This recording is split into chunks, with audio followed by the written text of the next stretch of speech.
Hey, okay, so check this out, guys. This is hilarious. Oh man. Alright, so if you watched my last video, I did it mostly Myka Stauffer, who more than likely pretty much exploited a child that she adopted 3 years ago and flat out abandoned him, withdrawing any sort of care, connection, or ties to him, even taking down any past vids or any mention of him in her socials, despite her making thousands upon thousands upon thousands of dollars off him. If you watched my last video, at the very end of it, I clearly stated that I was going to, on my own accord, demonetize that video, just in respect for the little boy Huxley.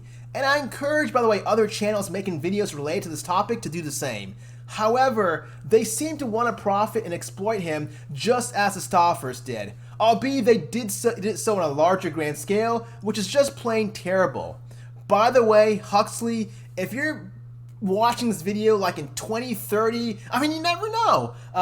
Just know that there are a few of us out there from day one, including myself, who respect you as an individual and don't see you as an object to make money off of. Respect, my man. But no, going back to what I was saying, so my last video, I purposely demonetized my last video for Huxley's sake. And Myka copyright claimed my video just because I used a clip of hers.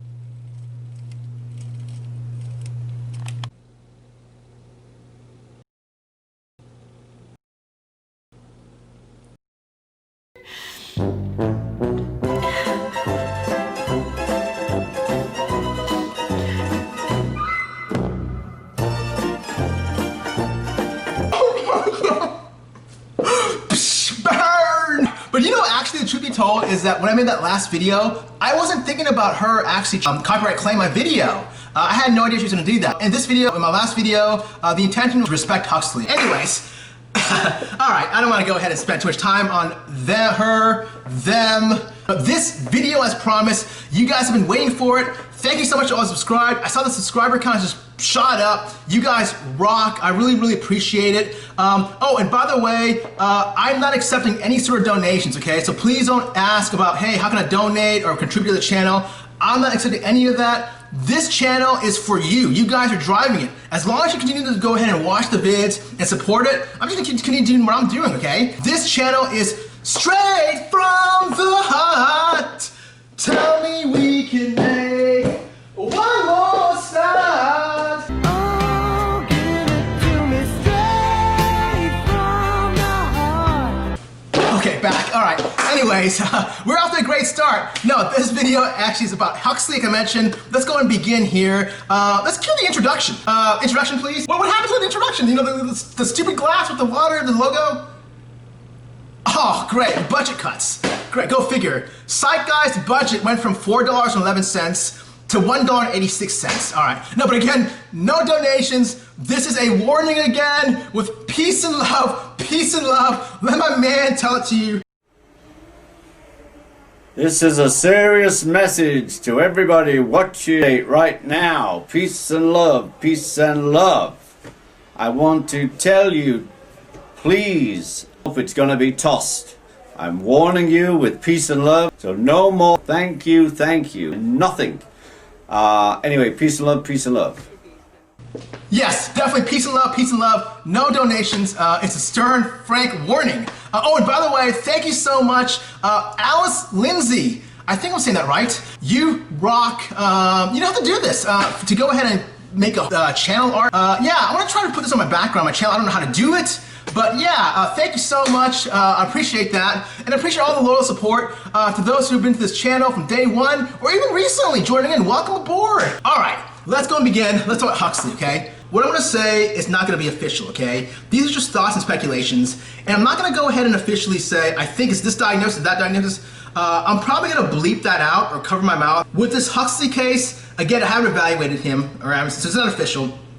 Now, anytime I see someone for the first time, I do what's called a psychiatric diagnostic interview, okay? And basically, with an adult, it's usually about an hour-long interview. With a child, it's usually an hour and a half.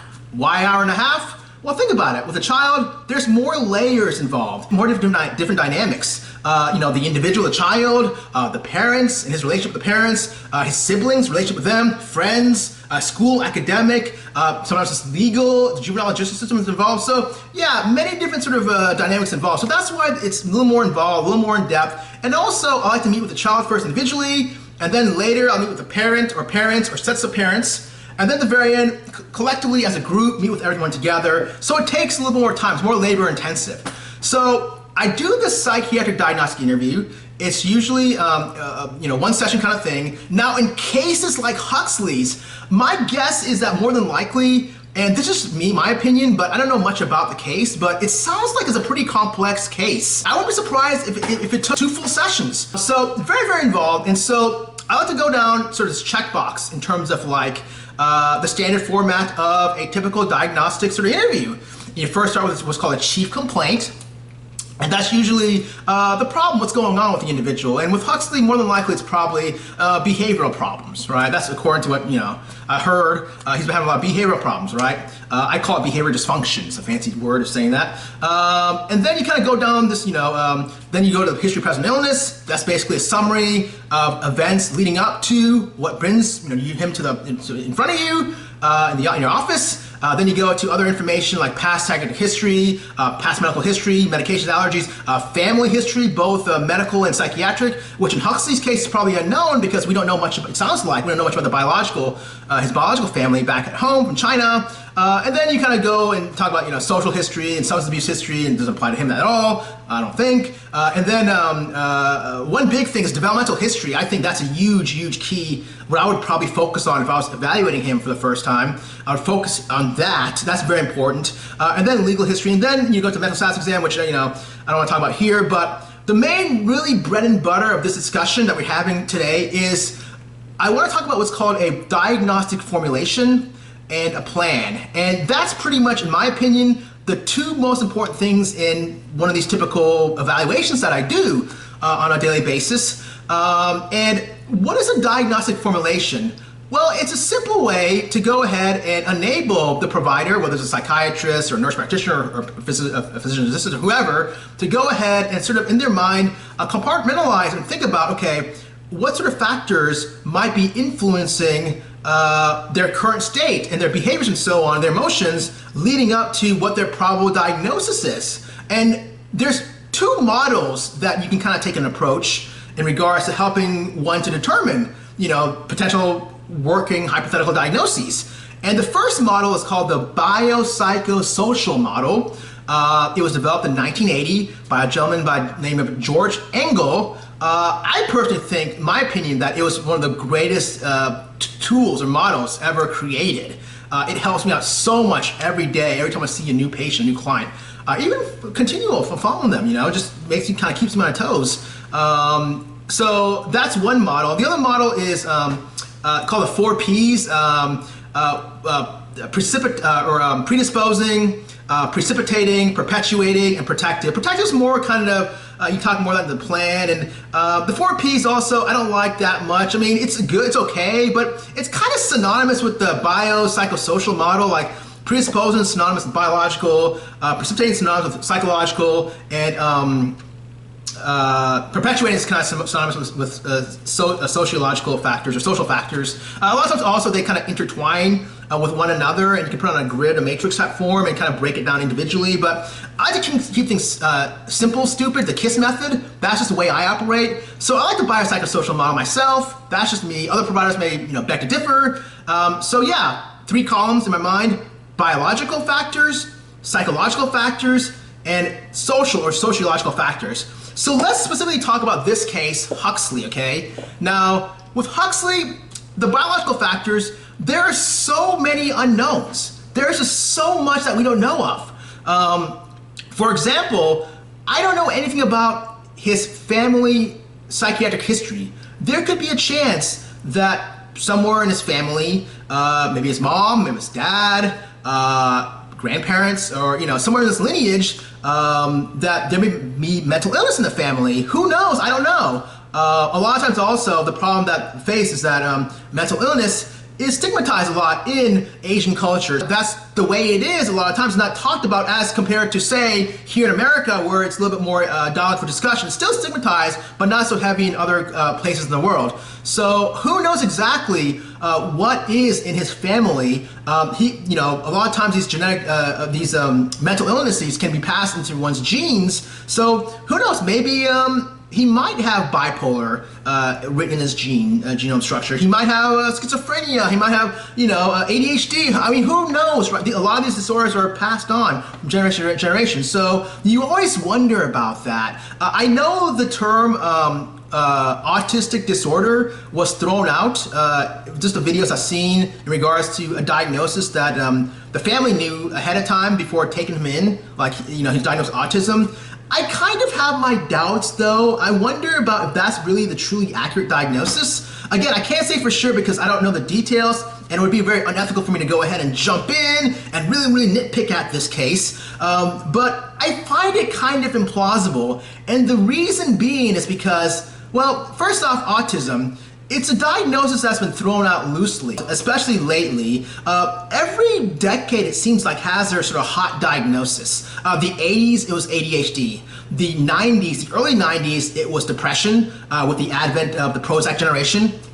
And in the late 90s to early 2000s, it was bipolar, okay? And then all of a sudden, then it shifted late 2000s, early 2010s, and so on to like autism. And then with the DSM-5 coming out in 2013, the hot new diagnosis after that moving forward was into present days a DMDD. You might have heard of this. I don't know if you heard of disruptive dysregulation, mood disruptive disorder.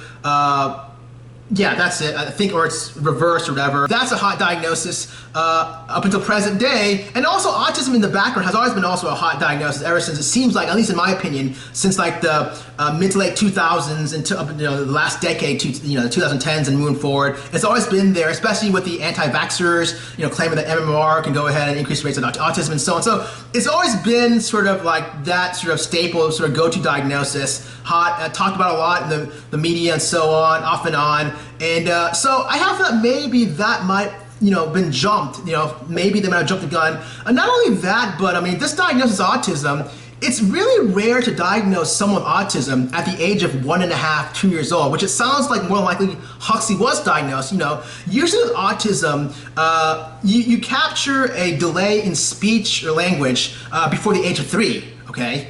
But Huxley came into the household like around the age of 2, and they're saying that he was diagnosed with autism. To me, that seems a little bit premature. You're jumping the gun. How do we know if it's really truly autism? Maybe the behaviors that he was having like at 2 and so on, maybe it could be just normal, you know, developmental related, right? You know, terrible 2s, right? Or maybe it could be something else. Maybe it could be possibly, you know, cultural issues. Maybe it could be possibly if he did have some other mental condition, you know, like, you know, bipolar, ADHD, schizophrenia, that's sort of emergent. Or maybe it could be something, you know, there's many different things, you know, that could have been also there. Because when you see like an external symptom, such as aggression and behavior problems, you just can't just assume it's one thing, you know. Now, if there was some, you know, mention though of like, him having, I don't know, for example, repetitive behaviors and patterns, such as lining things in a row, you know, just kind of very restrictive and, you know, just wanting his food or his clothing a certain way, then yeah, then that could be definitely given a red flag that maybe he more likely has a PD component, an autistic component. Yeah, but I don't think I heard anything in the videos I've seen. Maybe I haven't seen them all, maybe I missed it, but I still just find autism just too jumpy, premature to jump at that. And I think it's probably more than likely his diagnosis is probably something else, which I'll get to later. And again, I'm not saying I'm officially diagnosing this or anything like that, but this is something to think about. You know, you want to think about all these different possibilities, okay? The other kinds of possibilities in terms of biological factors is, well, there's a mention about him having a brain tumor. Could he have a brain tumor? And how big is it? I don't know if this is true or not. There was just a mention about that. How big is it? What's the size of it? Where is it located? Is it located in an area of the brain that could explain why he's having this disinhibitory type behaviors? For example, if it was in the frontal lobe, yeah, that can be more likely to have disinhibition and aggression and so on, and impulsivity, yeah. So that could be it. Or maybe if it was in the back, like where the occipital lobe, if it was like sort of impinging, on his optic chiasm to where it's affecting his vision and so on. Maybe he was having like, sensory problems to where he can't properly see and so on. And as a result, he was acting out because he can, process information, visual information, sensory information properly and so on. So that could be it, So that's the one question I want to know exactly is there a tumor? A, B, how big is it? And C, where is it? And D, is it resectable? So there's a lot of these questions I wonder. A lot of times also the tumor is like maybe like in a part of the brain that are more important for seizures, like for example the temporal lobe.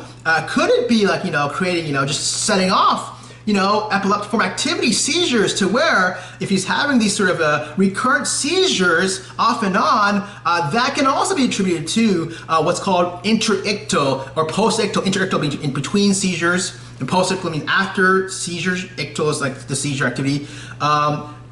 Behavioral problems, mood disturbances, mood lability, psychotic behaviors, and so on. You can see that with this type of interictal or postictal sort of phenomenon. So you wonder about that, if the seizure, and seizures also, the more seizures that go untreated, it can be damaging and so on. So it could be doing harm, to his brain and just causing more and more problems over time. So that's also another issue to think about, is that tumor. That's very important to tease out. Maybe that was a thing that maybe when they did the MRI or did the imaging studies or whatever, they reviewed the charts, the doctors in China and here, and maybe they captured like something that looked like, I don't know, can't really say until you have biopsy, but maybe like something, I don't know, just a benign astrocytoma or something, and they're worried, freaking out about that. I have no idea exactly what was seen in terms of the records and so on. I'm just speculating here. So other things I think to be considered is, from a biological, again, there's so many things in this column, okay? This is probably the most heaviest sort of unknowns in regards to potentially influence potential diagnoses. And so I would like to know exactly, in regards to not only from birth to present day, I'm talking about the very, very beginning, when he was like in the womb, in his mother's womb, and just moving forward to present day. How was mother's pregnancy? Did she have any complications? Did she have what's called preeclampsia, blood pressure issues, to where they had to make her, get bed rest? Was she getting proper prenatal care? Was she getting proper prenatal vitamins? Did she take the proper vitamins around? Or was she deficient in her vitamins, in her nutritional status, and so on? All of these things can impact the overall ultimate well-being of, Huxley later on when he gets born and so on.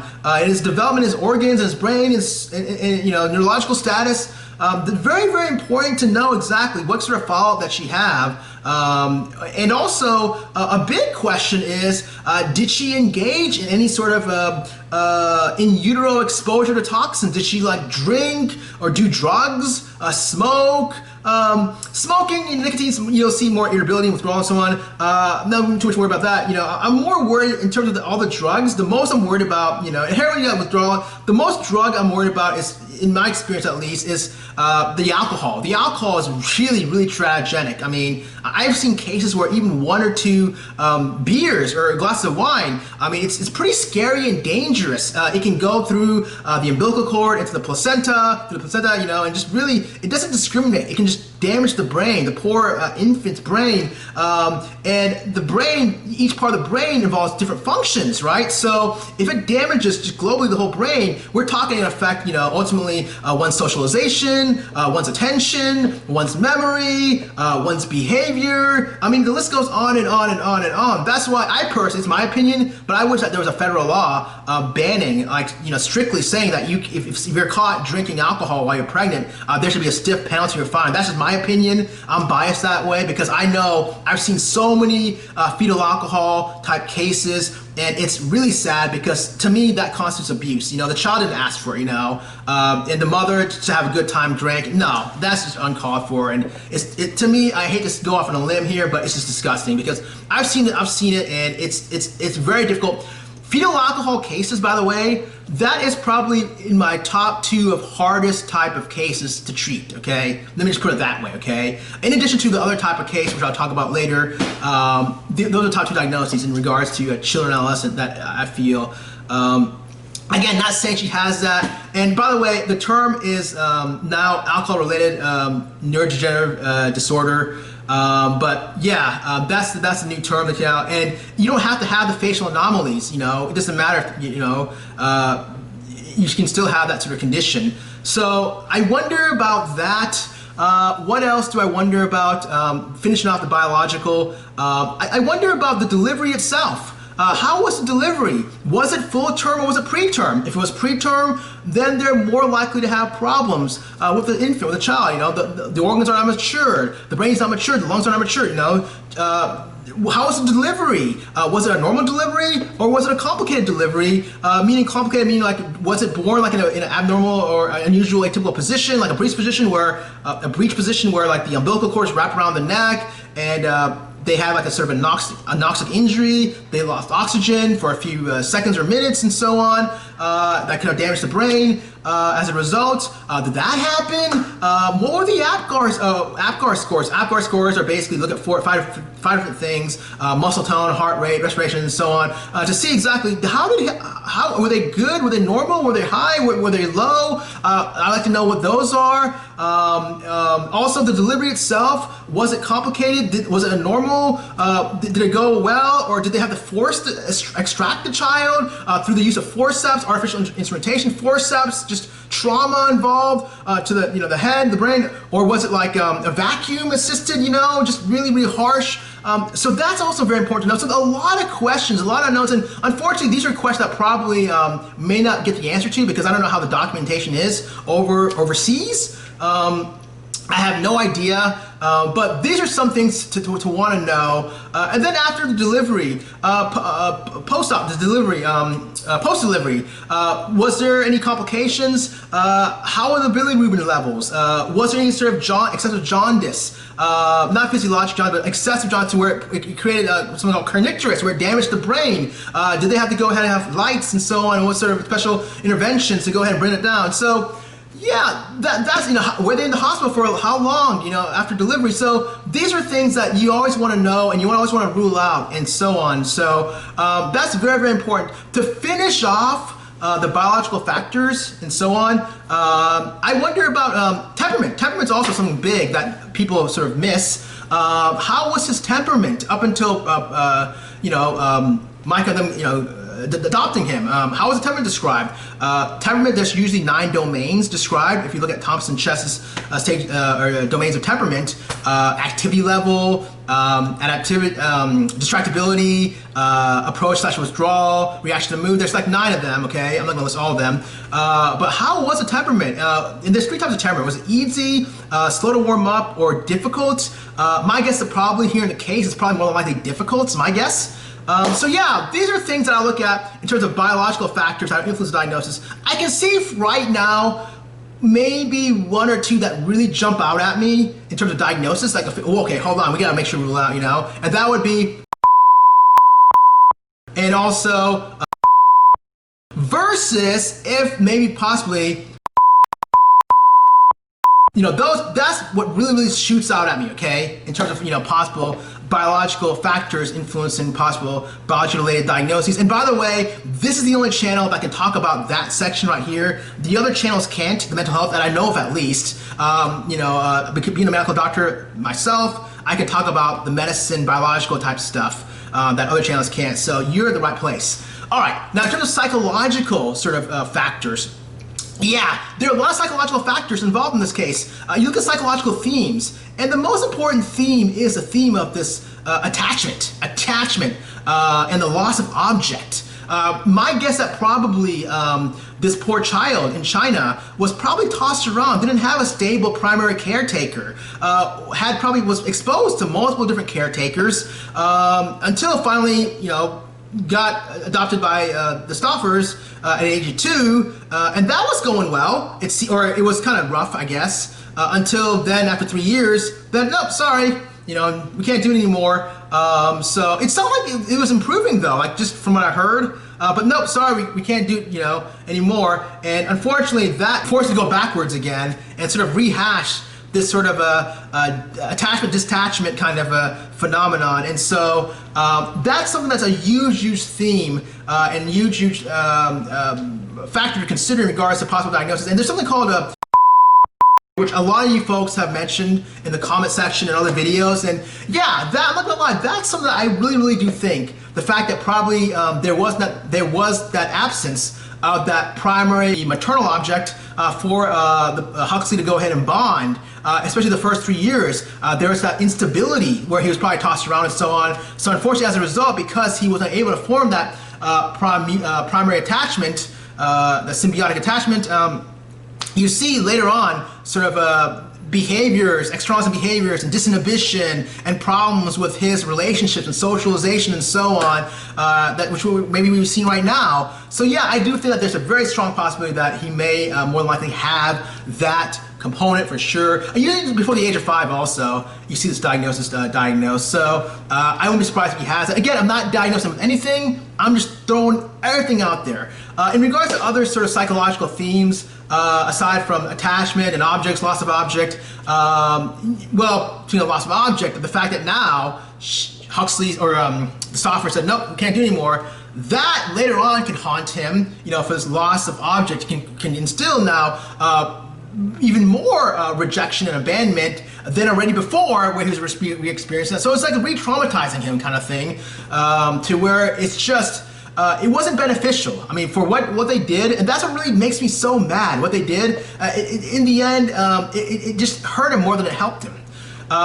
So these are just psychological themes that I'm seeing in regards to affecting and influencing the diagnoses. But yeah, that one diagnosis I mentioned before, that's like the main one that sort of jumps at me. He could also have maybe later in life, just because of the fact that he may learn what happened in his earlier primitive years. He may develop also because he just feels, oh my gosh, I got so rejected and in this kind of manner, and just basically to the whole world, I was exploited by my so-called mom and so on. It's so embarrassing. So it may create sort of this dysphoria and feelings of just nihilism and just apathy. So yeah, I wouldn't be surprised if maybe that sort of harbors back into it, In addition to possible, well, right now, I mean, with this sort of rejection and so on, and and also reports, and I'm jumping all over the place, but reports of also just who knows what happened in that household with the duct tape. I'm not liking that at all. Hearing the duct tape in terms of like the ways of parenting and trying to calm his behaviors. To me, that seems a little bit harsh and punitive, and also exposing his tantrums to the world. Could there be some PTSD symptomology that have been sort of ingrained or created just from her supposed trying to non-maliciously control his behaviors and so on. But anyway, so those are the psychological sort of things you look at, okay, in terms of diagnosis. But a lot of abandonment, a lot of rejection that I'm seeing.